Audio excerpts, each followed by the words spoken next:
और रुक भी जाएगा। स्वागत आप सभी का। आप देख रहे हैं कहानी कुर्सी की। मैं हूं सौरभ, स्टूडियो में हर्षवर्धन त्रिपाठी जी, विजय त्रिवेदी जी, प्रोफेसर संगीत रागी जी और समीर चौगांवकर जी हमारे साथ हैं। हम बात कर रहे थे अमेरिका की विदेश मंत्री की भारत दौरे की। आपको वॉर का अपडेट भी देंगे आप, लेकिन इस दौरे से पाकिस्तानी लोग बड़े परेशान हैं। लेकिन वो बात जो कह रहे हैं वो हमें सुननी चाहिए। वो ये कह रहे हैं कि ट्रंप ने रूबियो को, मोदी को मनाने के लिए भारत भेजा है, और वो ये भी कह रहे हैं कि भारत ने रूबियो को स्नब किया है। अपमानित शब्द नहीं इस्तेमाल करना चाहिए। स्नब का मतलब होता है भाई आपने थोड़ा सा अपना एटीट्यूड दे दिया। हाँ, हमने स्नब कर दिया, मतलब हमें आपका व्यवहार पसंद नहीं आया तो हमारा व्यवहार भी आपके साथ वैसे ही रहेगा। अब इसके लिए वो क्यों कह रहे हैं ऐसी बात, ये देखिए। एक तो ये डोभाल साहब के साथ उनकी मीटिंग हुई थी। ये जब वो उतरे ना एयरपोर्ट पर, तो पाकिस्तानियों ने देखा, भाई मेरी भी निगाह नहीं गई थी, पाकिस्तानियों ने नोटिस कर लिया कि भाई कौन आया रिसीव करने के लिए, रूबियो को रिसीव करने के लिए कौन गया। हमारे विदेश मंत्री भी नहीं गए, हमारा मेरे ख्याल से कोई और मंत्री भी नहीं गया, और उससे ऊपर की बात तो छोड़ ही दीजिए आप। तो वो कह रहे हैं यूजुअली ऐसा नहीं होता है, और ये तरीका है भारत का अमेरिका को जताने का कि तुम्हारा व्यवहार हमें पसंद नहीं आया। तो अभी ये जो मैडम ने बोला कि भाई ये भारत ने तो किसी को भी नहीं भेजा, ये भारत का तरीका था स्नब करने का। फिर कौन आता है पाकिस्तान में जब जेडी वैंस उपराष्ट्रपति जाते हैं अमेरिका के, वो भी दिखाता हूं 1 मिनट में। लेकिन सर ये बात सही है क्या, ये प्रोटोकॉल वाली बात, और क्या हमने लो रैंकिंग ऑफिशियल्स भेज दिए, ये स्नब है? मोटे तौर पर ऐसा होता है कि भाई विदेश मंत्री आए हैं तो कम से कम विदेश मंत्री स्तर का, या विदेश मंत्री नहीं है तो कोई एक MOS हुआ जाए, और विदेश सचिव भी वहां पर नहीं है क्योंकि विदेश मंत्री हैं तो उनके साथ। ये डेलिब्रेट है आपके हिसाब से? निश्चित रूप से ऐसे कोई बंद थोड़ी रहती है आखिर सरकार की। ये तो डेलिब्रेट, मतलब ये एक मैसेज है। डेलिब्रेट नहीं कहना चाहिए, डेलिब्रेट कहकर आप और नाराज करते हैं। बाकी एक मैसेजिंग है कि ठीक है, जैसे को तैसा, मतलब अभी ठंडा ही ठीक है। हाँ, अभी ठीक है। बहुत ज्यादा गर्म जोशी ऐसा से, सीधा, हाँ? जैसे को तैसा, जैसा व्यवहार आपका रहेगा वैसा व्यवहार हम करेंगे। तो हो सकता है कि ये भी एक बड़ी वजह रही हो कि ट्रंप साहब को वो मैसेज देना पड़ा। हो सकता है। हाँ। नहीं बिल्कुल, क्योंकि वो बिल्कुल एक तरीके से, क्योंकि ये मैसेज उसका जवाब, वो फ्लैटरी करने वाला मैसेज था। तो वो मैसेज उसका जवाब हो सकता है। देखिए, चाइना विजिट के बाद एक भारत के अंदर जो खास करके स्ट्रेटेजिक डोमेन में ये बात चर्चा चलनी शुरू हो गई थी कि चाइना के साथ अमेरिका रीराइट करने की कोशिश कर रहा है अपने रिलेशंस को। तो भारत के लिए ये बहुत बड़ा खतरा साबित हो जा रहा है।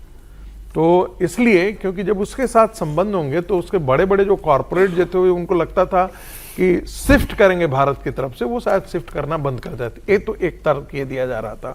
दूसरा, ताइवान के मुद्दे पर जिस प्रकार से ट्रंप ने वहां बोल करके आए कि हम 1500 किलोमीटर से दूर आकर के थोड़े हम यहाँ पर युद्ध लड़ने आ रहे हैं, वो भी यहाँ के जो रणनीतिक हलके हैं उनमें एक चिंता की लकीरें बढ़ा गई। तो आपको लग रहा है ये जो बोल रहे थे पाकिस्तान के, मुझे दिखाई दिया था, ऐसा नहीं था कि मुझे दिखाई नहीं था, मुझे दिखाई दिया था। आप उसको स्नब मानते हैं? मुझे ऐसा लगता है कि उनके विजिट को कोई बहुत ज्यादा जैसे वहां पर कोई तवज्जो देना, इस ढंग का नहीं किया। देखिए, जब भी आप छोटे स्तर के अधिकारी को आप भेजते हैं, मैंने मार्क रूबियो तो जैसा कि अभी कहानी कुर्सी में कहा गया, भाई सेकंड इन कमांड लगते हैं ना। बिल्कुल। जेडी वेंस के बाद यदि कोई सबसे ज्यादा वहां पर पहले ही है जेडी वेंस, तो आजकल किनारे चले गए हैं। तो ऐसी स्थिति में वहां पर यदि बहुत उत्सुक रहता भारत उनको वेलकम करने के लिए, तो देता। एक मैसेजिंग भारत यहां से कर रहा है। ये बता दूं मैं आपको, ट्रंप का कार्यकाल जब खत्म होगा अभी शायद 2 साल बाद, उसके बाद जो अमेरिका में चुनाव होगा वो अभी ये लड़ाई अमेरिका में यही चल रही है कि रिपब्लिकन पार्टी का कैंडिडेट कौन होगा। जेडी वैंस आमतौर पर जो उपराष्ट्रपति होता है वो अगले चुनाव में राष्ट्रपति पद का उम्मीदवार होता है, लेकिन वहां ये अभी ये पोजीशन ओपन है। मार्को रूबियो भी हो सकते हैं। ये मतलब ये आदमी राष्ट्रपति का चुनाव भी लड़ सकता है। इसलिए मैंने कहा कि दूसरा सबसे महत्वपूर्ण, ट्रंप ने कहा है कि मार्को रूबियो अब तक के अमेरिका के सबसे सर्वश्रेष्ठ विदेश मंत्री हैं। तो ये एक ढंग से तमगा भी दिया गया ना उनको। ठीक है, अब इस पर आप समीर जी की और हर्षवर्धन जी की राय की क्या स्नब था, इसकी बात करेंगे आगे। लेकिन फिर जो एक दूसरे पाकिस्तानी नेता हैं वो बता रहे हैं, इन्होंने तो बताया देखो हमारे वाले कैसे गए थे, हमारे वाला कौन गया था लेने के लिए, कोई बड़ा आदमी नहीं गया। उन्होंने बताया कि जब उनके यहाँ जेडी वैंस आए थे तो कौन कौन आए थे। अच्छा, उन्होंने तो भारत के तरफ से जो रिसीव करने गए उनके कपड़े तक रीड कर लिए। बोले तो ये नॉर्मल ऑफिस गोइंग क्लोथ्स जो होते हैं उनमें ही लोग गए, कोई सेरेमोनियल ड्रेस भी नहीं पहनी हुई थी किसी ने, कोई टाई सूट भी नहीं पहन के गया था। सुनिए अच्छा, ये दूसरी तस्वीर भी देख लीजिए, अभी आ रही है। मार्को रूबियो और उनकी वाइफ ये आमेर का किला देखने के लिए गए हैं। बहुत ही खूबसूरत है और वाकई देखने लाइक जगह है। तो उनको जयपुर घुमाया जा रहा है। अभी गर्मी से परेशान हो रहे होंगे, लेकिन बहुत गर्मी से तो बहुत ही परेशान है। गर्मी है। मेरी स्पीच छोटी रखना चाहता हूँ। हाथी गांव भी जाने की बात हो रही है, क्योंकि आमेर में वो एक गांव है हाथियों का, जहाँ पर करीब 100-125 हाथी रहते हैं, जो पूरे उसके टूरिस्ट घुमा रहे हैं। ये नहीं, उनकी इच्छा उन्होंने जाहिर की थी। मुझे नहीं पता कि वो जाएंगे कि नहीं जाएंगे। तो किला चढ़ा दिया, अगर इनको किला चढ़ा दिया ना तो इनको पता चल जाएगा कि लड़ाइयाँ कैसे लड़ी जाती थी भारत में। वैसे रात्रि में आमेर के किला के ऊपर जो है वो बड़ा अच्छा लगता है। जी जी, त्रिपाठी जी बताइए, क्या हमने कोई मैसेज दिया है किसी सीनियर को ना भेजकर रिसीव करने के लिए इनको? और पाकिस्तानी वाले तो कह रहे थे हमारा तो सबसे बड़ा वाला जाता है, फील्ड मार्शल ही जाता है रिसीव करने। लेकिन वो अपने मजाक ही उड़ा रहे थे या किस रेफरेंस में कह रहे थे? जो एंकर बोल रहे थे, मुझे लगा वो ये कह रहे थे देखो हमारे यहाँ तो सब ऐसे चले जाते हैं। तो वही कह रहे थे कि हमारा तो फील्ड मार्शल जाता है टाई कोट लगा के। नहीं, देखिए मुझे लगता है कि इसको इस संदर्भ में देखिए कि भारत और पाकिस्तान की अमेरिका के सामने हैसियत क्या है, नंबर 1। नंबर 2, ये हमारा विदेश मंत्री जैसे अमेरिकी धरती पर उतरता है, वैसे ही अमेरिकी विदेश मंत्री भारत की धरती पर उतरता है। इसको स्पष्ट तरीके से समझिए। जैसे हमारे विदेश मंत्री डॉक्टर एस जयशंकर जाते हैं तो उनको वहां पर जो हमारे एम्बेसडर हैं, यूएस स्टेट डिपार्टमेंट के ऑफिशियल है, वो रिसीव करते हैं। तो भला फिर क्यों मार्को रूबियो को डॉक्टर एस जयशंकर या फिर मिस्री साहब रिसीव करेंगे? तो उनको भी उसी तरह से खुद सर्जियो गोर को जाना पड़ा, जो उनके रिप्रेजेंटेटिव हैं, और हमारे जो कलकत्ता में जो हमारे एम्बेसी के ऑफिशियल थे वो चले गए। बहुत स्पष्ट तौर पर भारत नरेंद्र मोदी की अगुवाई में एक संदेश स्पष्ट देता है, बराबर का रिश्ता बनेगा। ये वाला रिश्ता नहीं बनेगा कि आप तो अपने अंदाज में रहिए और हम कहें कि जी हुजूर आ रहे हैं। ये वाला रिश्ता नहीं बनेगा। एक संप्रभु राष्ट्र जैसे व्यवहार करता है भारत, वैसे व्यवहार करता है। जहां तक रही बात क्या भारत ने इंपॉर्टेंस नहीं दी, बिल्कुल इंपॉर्टेंस दी है। मार्को रूबियो प्रधानमंत्री से मिलते हैं, मार्को रूबियो जयशंकर से मिलते हैं, मार्को रूबियो डोभाल से मिलते हैं, मार्को रूबियो पीयूष गोयल से मिलते हैं। और जो 250th इंडिपेंडेंस वाला जो अमेरिका का प्रोग्राम है, आप जरा उस प्रोग्राम को देखिए। वो अमेरिका के इंडिपेंडेंस का प्रोग्राम है और उसमें ट्रंप फोन करके और ये सब बता रहे होते हैं। कुल मिलाकर भारत की जो स्थिति है वो क्वाड में जो स्थिति है, जो इंडो पैसिफिक में स्थिति है, जो चाइना +1 का एक ऑल्टरनेटिव है, उसमें जो स्थिति है वो स्पष्ट तौर पर है। और दुनिया के सारे देश, उनको पता है कि भारत की क्या स्थिति है, अमेरिका को भी पता है। बीच बीच में ट्रंप साहब अपने अंदाज में आते हैं। मैं ये मानता हूं reapproaching by US establishment, not by Indian establishment. Okay, rapprochement. ठीक है। अब एक सवाल हुआ उनसे, ये आप जो सर ने भी कहा, आपने भी कहा ना कि भैया अमेरिका की तरफ से ये कोशिश दिखाई दे रही है कि भारत के साथ रिश्तों को ठीक किया जाए। जो अगर कोई डेंट पहुंचा है रिश्तों में, चोट पहुंची है, कोई खटास आई है, तो अब वो प्रयास कर रहे हैं उसको ठीक करने का। अब आगे देखिए क्या हुआ। ये भी एक उसी का उससे जुड़ा हुआ मैसेज है। मैं सवाल नहीं सुन पाया क्या पूछा गया। जयशंकर जी और रूबियो जी की प्रेस कॉन्फ्रेंस कल चल रही थी, तो मैंने वो जवाब उनका सुना और वो रिपोर्टेड था ये कह के कि ये उन्होंने पाकिस्तान के संदर्भ में सवाल पूछा था। मतलब पाकिस्तान अमेरिका के साथ रिश्ते रखता है और हमारा पाकिस्तान के साथ क्या इक्वेशन है, तो उससे जुड़ा हुआ सवाल था। रूबियो ने जो जवाब दिया, मुझे लगता है आग लग गई होगी पाकिस्तान में। मतलब शहबाज शरीफ और आसिम मुनीर तो इसे बेइज्जती मानेंगे, इंसल्ट मानेंगे। उन्होंने कहा भारत की तरह हम भी कई देशों के साथ टैक्टिकल रिलेशनशिप्स रखते हैं। ये मिलिट्री वाले बताते हैं दो शब्द, टैक्टिकल और स्ट्रेटेजिक। टैक्टिकल छोटा मोटा, स्ट्रेटेजिक लार्जर गोल। तो उन्होंने कहा आपकी तरह हम भी कई देशों के साथ टैक्टिकल रिलेशनशिप्स रखते हैं, स्ट्रेटेजिक रिलेशनशिप हमारा आपके साथ है। As far as our relations with other countries, yeah, we have relations and we work at the tactical level, for example, and in many other ways with countries all over the world. So does India. That's what responsible nation states do. But I don't view our relation with any country in the world as coming at the expense of our strategic alliance with India for the reasons I've outlined here already earlier today. तो sir, तो घर घोर भेजती है पाकिस्तान की। कह रहे हो हमारा टैक्टिकल रिलेशन छोटा मोटा रिश्ता है अभी तात्कालिक टाइप, और बड़ा तो आपसे दिल का रिश्ता तो आपसे है। ये दिल से तो पाकिस्तान भी जानता है कि वो भारत से बराबरी नहीं कर सकता। अगर वो ये उम्मीद करता है कि भाई मार्को रूबियो अगर भारत में आए हैं और वो पाकिस्तान के बारे में भी ये कहे कि जितना सम्मान हम भारत को देते हैं, जितना भारत को मानते हैं उतना ही पाकिस्तान को मानते हैं, तो मुझे लगता है ये पाकिस्तान की मूर्खता है। ये पाकिस्तान भी जानता है कि आज भारत कहाँ पर है और पाकिस्तान कहाँ पर है। ये अमेरिका भी जानता है और दुनिया के तमाम देश जानते हैं कि आज भारत कहाँ पहुँच गया और पाकिस्तान कहाँ रह गया है। तो इसकी कल्पना कोई नहीं कर सकता कि भारत और पाकिस्तान के साथ एक तराजू पे एक साथ तोला जाएगा अमेरिका में। लेकिन ये बात सही है कि मार्को रूबियो जिस तरीके से आए, जिस तरीके से प्रधानमंत्री से मिले, विदेश मंत्री से मिले, सब लोगों से उनकी मुलाकात हुई, ये लगता है कि ट्रम्प ये चाहते हैं कि जो संबंधों में पटरी से उतर गया, जिस तरीके से एक दुराव आ गया संबंधों के अंदर, ट्रेड डील फाइनल नहीं हो पा रही है, तो कहीं ना कहीं जो जमी हुई बर्फ है उसको पिघलाया जाए।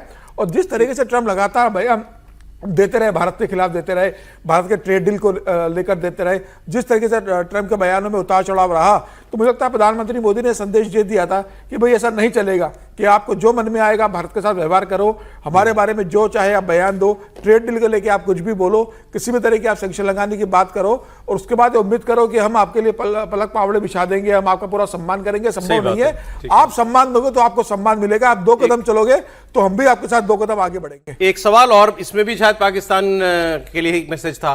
पाकिस्तान ईरान और अमेरिका के बीच एक मीडिएटर की भूमिका में है, लेकिन सवाल रूबियो साहब से हुआ कि भाई जो आपकी जो बातचीत हुई भारत के साथ, क्या उसमें पाकिस्तान के रोल के बारे में चर्चा हुई?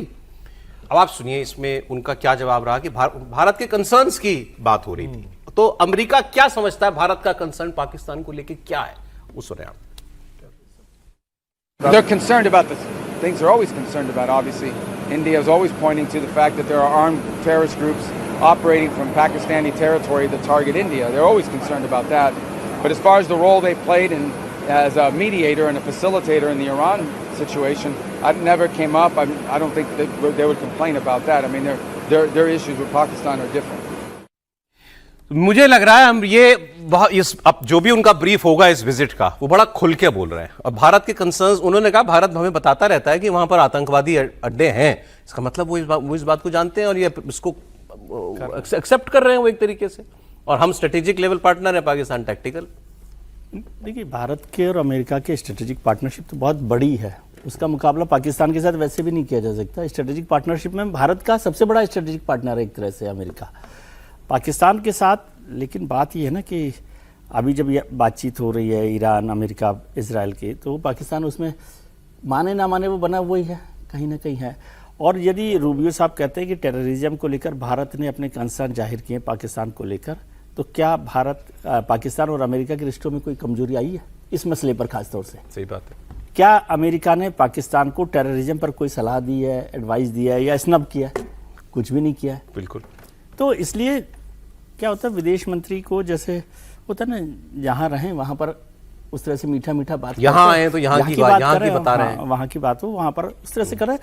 अमेरिका भारत के साथ स्ट्रेटेजिक पार्टनरशिप में है, इसमें कोई शक नहीं है, दोनों के रिश्तों में कोई वो नहीं है, लेकिन वो पाकिस्तान के आपकी वजह से छोड़ देगा ऐसा मुझे कभी नहीं लगता। ठीक, आपको जरा लड़ाई का अपडेट भी मैं बता देता हूँ। हाँ जी, बस 2 जरूरी बातें। विदेश मंत्री डॉक्टर एस जयशंकर ने अमेरिकी विदेश मंत्री मार्को रूबियो के मुंह पर कहा कि हम रशिया के साथ अपने रिश्ते रख रहे हैं, और हमारे जिसकी बार बार बात होती है कि मल्टीपोलर, मल्टीलैटरल, ये एक बड़ा बदलाव है और भारत की ताकत को भी दिखाता है। दूसरा, ये भी कहा हमें जहां से जरूरत होगी, हमें हमारा ऑब्लिगेशन किसके प्रति है? भारत की जनता के प्रति, और यह भी बताया कि हम इन सब से तेल खरीद रहे हैं। तो ये दोनों मतलब महत्वपूर्ण बातें हैं जिसकी बार बार चर्चा होती है, भारत तेल को लेकर कहता क्यों नहीं, वो स्पष्टता से बताया। अमेरिका और ईरान की लड़ाई का अपडेट जो है, इस पर भी बहुत एक और चीज है, रसिया और ये कहा गया है वो तो ठीक है, लेकिन क्या अमेरिका के जो भी रेस्ट्रिक्शंस होते हैं या जो भी बात वो कहता है, भारत उससे कहीं आगे जाता है, सीमा पार करता है? ऐसा भी नहीं है, लक्ष्मण रेखा नहीं लांघता। ये बात सही इस बात को भी मानकर चलिए। लेकिन रशिया से तो हम खरीद ही रहे थे ना सर, रशिया से हमने कभी बंद नहीं किया कभी, ये बात कोई एक सैंक्शन तो लगा चुका है। अरे सर आगे सर खबर है जाए वॉर का अपडेट जल्दी से बता दूं आपको, मुझे एक खबर पर और 2 मिनट की चर्चा करनी थी। और अमेरिका और ईरान के युद्ध को लेकर कल कोई बड़ी खबर आने वाली थी, ऐसा पता लगा था कि समझौते के कोई बहुत करीब पहुंच गए हैं। ट्रंप साहब ने भी जो पोस्ट किए हुए थे उनसे भी ऐसा लग रहा था कि शायद बहुत नजदीकी बात है और शायद अब कोई समझौता जो है उसको रीच करने में ज़्यादा वक्त नहीं लगेगा, लेकिन ऐसा हो नहीं पाया। लेकिन ट्रंप ने यह ज़रूर कहा कि मैंने ये निर्देश दिया है कि जल्दबाजी में मत करना जो काम करना। आप अपना टाइम लेकर के काम करो और इस बार पक्का काम करके उठो। तो ये भी एक पॉजिटिव सिग्नल है कि ट्रंप शायद किसी समझौते के करीब, ईरान के करीब पहुंच पा रहे हैं। अब देखिए, अब इस पर जब ऐलान होगा तभी हम लोग बात कर पाएंगे। सर जल्दी से 1-2 मिनट की बात मैं जल्दी से कर लेना चाहता हूं आपसे। जिम खाना क्लब, कल आपने बात की थी, मैंने देखा था छोटी सी, मैंने कहा मैं भी कर लूं। पहले तो इसमें अपडेट ये है सर कि मामला कोर्ट चला गया, दिल्ली हाईकोर्ट ये मामला जा चुका है। और इसके भी वकील अभिषेक मनु सिंघवी जी हैं, जैसे वो हर बड़े मामले के वकील होते हैं।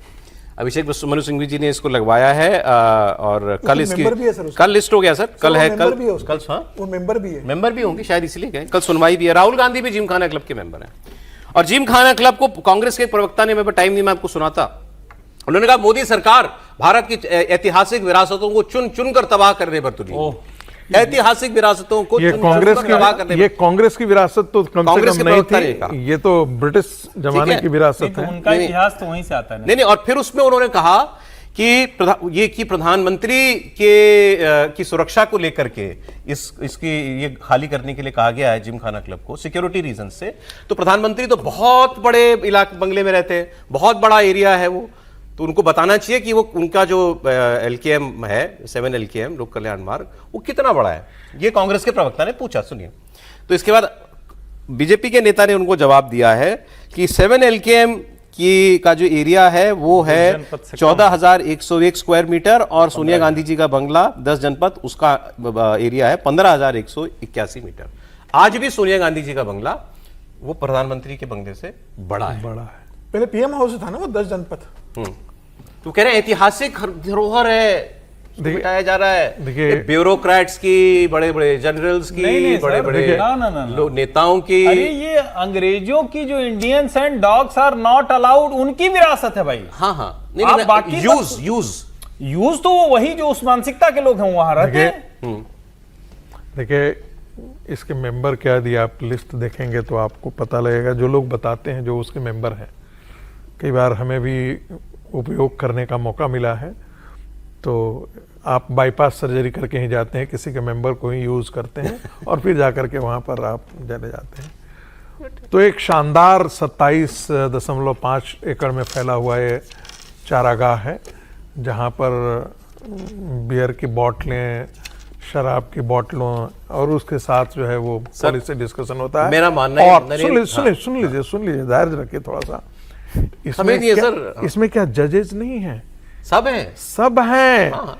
ब्यूरोक्रेट्स हैं, जजेज हैं, आर्मी के बड़े बड़े जनरल्स हैं, टॉप मोस्ट जिसको कहते हैं, नौ धनाढ़ जो लोग हैं, डिप्लोमेट्स हैं, वो सब सारे उनके लिए, मतलब भारत का जो आम आदमी के लिए ये कहीं नहीं है सर। आम आदमी तो उसका गेट भी नहीं देखा होगा। ये मैं कह रहा हूं, ये नरेंद्र मोदी का उस इलीट वर्ग पर जिसको कभी कभी लोग डीप स्टेट सर मार्केट मत बोलिए, इसमें बीजेपी के भी मेंबर्स बहुत जो भी हो, और ये वो क्लब है जो हमेशा पावर में रहता है, वो पावरफुल क्लब है, वो है सरकार हमारी सिस्टम, सरकार तुम्हारी सिस्टम, ये सिस्टम वालों का क्लब, बिल्कुल ये सिस्टम। और इस पर वार किया है नरेंद्र मोदी ने। आप इस पर उसको वार मारते हैं कि नहीं मानते? बिल्कुल बड़ा मार मानता हूं, और लेकिन मैं इसको हिस्टोरिकल भी नहीं मानता। ये अंग्रेजों के जमाने में, और वो बहुत सही बात हर्षवर्धन जी बोल रहे हैं कि यहाँ पर इंडियंस एंड डॉग्स पर नॉट अलाउड वाला क्लब है ये। अब ठीक है, चलिए आगे इस पर और बात करेंगे कभी कि नरेंद्र मोदी ने, अभी समय नहीं है ज्यादा, लेकिन इस पर क्योंकि कल कोर्ट की सुनवाई होगी तो हम और बात करेंगे क्यों किया होगा नरेंद्र मोदी ये काम। मुझे नहीं लगता सुरक्षा कारण है। नहीं, सुरक्षा कारण नहीं हो सकता। क्या कारण है फिर? कल इसकी बात होगी डिटेल में। आज इतना ही कहानी कुर्सी की में जी, बहुत आज कल बात करेंगे सर। हर्षवर्धन जी, विजय जी, प्रोफेसर साहब, बहुत शुक्रिया। समीर जी आपका। आगे कोई इसका मेंबर नहीं है, ये भी थोड़े से बताइए। एक ब्रेक।